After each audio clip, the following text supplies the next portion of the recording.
नमस्कार दोस्तों। बो लेग्स यानी कि घुटनों के बीच में डिस्टेंस आ जाना, जबकि आपके दोनों पैर के पंजे, पैर के जो तलवे हैं वो एक दूसरे से टच कर रहे हों। ऐसी कंडीशन नए बने हुए पेरेंट्स में यानी उनके बच्चों में ये देखने को मिलती है और उनकी चिंताएं बढ़ती हैं। मेरा आज का वीडियो इसी विषय पर है ताकि आपकी मैं चिंताओं को कम कर सकूं, और इस वीडियो को देख करके आप जान पाएंगे कि ये बो लेग्स कितनी प्रॉब्लमेटिक हो सकती हैं और इसको कितने आसानी से समझा जा सकता है। इसलिए मेरे इस वीडियो को पूरा अंत तक देखिएगा और इसके कारणों के बारे में भी इसमें बताऊंगा मैं आपको कि क्यों बो लेग्स हो जाता है बच्चों में, और वो किस किस गंभीर प्रॉब्लम्स की वजह से भी ये होता है, जिसको कि आप जान करके आराम से आप इसका इलाज भी समझ जाएंगे और आपकी चिंताएं भी दूर हो जाएंगी। मैं हूं डॉक्टर धीरज और आज मैं आपको इसी विषय पे बताने वाला हूं। तो अगर मेरे चैनल को अब तक सब्सक्राइब नहीं किया है तो मुझे सपोर्ट करने के लिए कम से कम इस चैनल को जरूर सब्सक्राइब कर लीजिए। वीडियो को लाइक करके अपने दोस्तों में ज़रूर शेयर कर दीजिएगा, और हाँ, जो आप सब्सक्राइब करते हैं तो बेल आइकन होगा उस पर ज़रूर एक क्लिक कर दीजिए ताकि वो आपको जो मेरा नया वीडियो है वो आपको तुरंत ही, जब भी मैं नया वीडियो बनाऊँ, वो आपको मिल जाया करे। दोस्तों, बो लेग्स को मेडिकल भाषा में जेनु वैरम भी बोलते हैं। जी हाँ, मेरा पिछला वीडियो जेनु वेलगम पे था जिसमें नौकनी बोलते हैं और घुटने पास आ जाते हैं। ये ठीक उसका ऑपोजिट कंडीशन है जिसमें कि घुटने एक दूसरे से दूर रहते हैं और कुछ उसकी जो देखने में जो शक्ल होती है घुटने की या पैर की, वो इस तरह से होती है, तो इसको जेनु वैरम बोलते हैं। और इस कंडीशन में दोस्तों हम मोस्टली देखते हैं कि ये कंडीशन अपने आप धीरे धीरे करके ठीक हो जाती है और 3 से 4 साल तक बिल्कुल ठीक हो जाती है ये। अगर इसके बाद कई बार देखा गया है कि 3 से 4 साल के बाद ये जेनु वैलगम की तरफ बढ़ जाता है, यानी नौकनी की तरफ जैसा हो जाता है, और अल्टीमेटली 7 से 8 साल आते आते बिल्कुल ठीक हो जाता है। बहुत ही रेयरली ऐसा होता है कि ये किसी सीरियस मेडिकल कंडीशन की वजह से ऐसा हो रहा हो। तो क्या क्या सीरियस मेडिकल कंडीशन हो सकती हैं, और बहुत सीरियस नहीं, सिर्फ आइडेंटिफाई करना ज़रूरी है और आपको इसी का ध्यान रखना है कहीं ऐसा तो नहीं हो रहा है। लेकिन ये जनरली देखा गया है कि डेवलपिंग कंट्रीज़ में ज़्यादा होता है, अफ्रीकन कंट्रीज़ में ज़्यादा होता है। एक कंडीशन है ब्लाउन डिजीज़। ब्लाउन डिजीज़ के बारे में मैं आगे बताऊंगा। उससे भी कॉमन कंडीशन जो भारत में है हो सकती है वो है रिकेट्स। रिकेट्स एक ऐसी प्रॉब्लम है जो विटामिन डी की डिफिशियंसी की वजह से हो सकता है।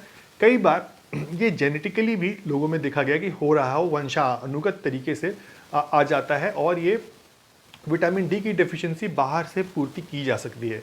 इसमें डॉक्टर्स जो हैं आइडेंटिफाई करके इसमें इंजेक्शन दे देते हैं विटामिन डी के, और बच्चे में ये प्रॉब्लम धीरे धीरे ठीक हो जाती है। तो रिकेट्स की जो प्रॉब्लम है वो है विटामिन डी की डेफिशिएंसी की वजह से। और विटामिन डी एक ऐसा विटामिन है जिसके बिना आप जो दूध बच्चे लेते हैं उसका कैल्शियम उनके बोन्स तक नहीं पहुंच पाता है, और वो कमज़ोर बोन्स रह जाती हैं, मुलायम ज़्यादा होती हैं, और आराम से उस पर वेट पड़ने से वो शेप उसका बिगड़ जाता है और बोइंग ऑफ लेग्स के रूप में सामने परिवर्तित हो जाता है।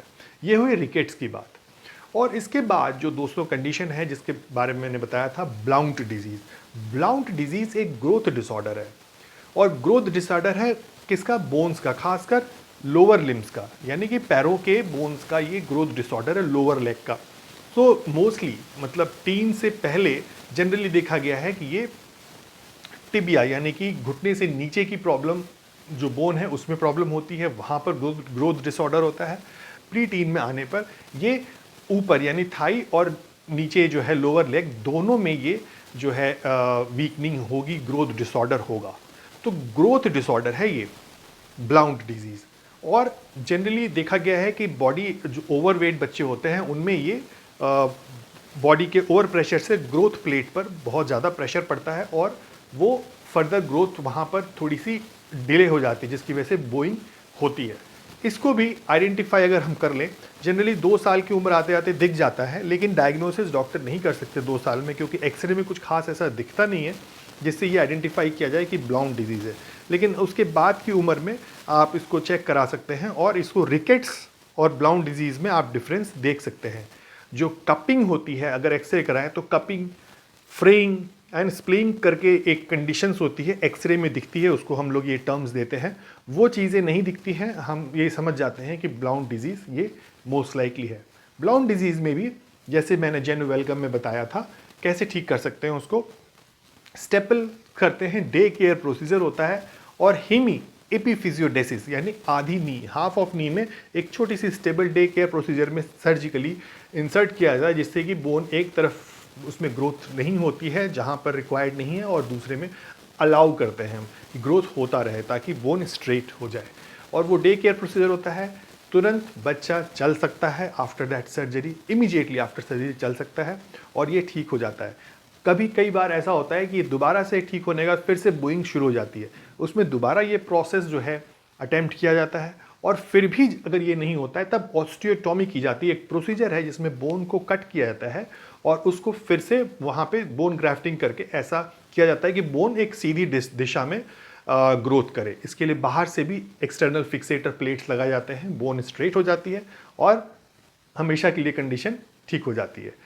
ये आगे भी चल के कई बार बिल्कुल भी इसमें प्रॉब्लम नहीं होती है। कॉस्मेटिकली ये प्रॉब्लम बच्चों में भी सिर्फ होती है कि कॉस्मेटिकली इसके लिए पेरेंट्स परेशान होते हैं, और इसमें generally symptom, sign and symptom और कुछ नहीं होता है, दर्द वगैरह बहुत ही होता ही नहीं है, इसलिए इसके साथ रहा जा सकता है। लेकिन कॉस्मेटिकली अगर है भी परेशानी तो इसका जो है हम इलाज ज़रूर हम ढूंढते हैं इस तरह से।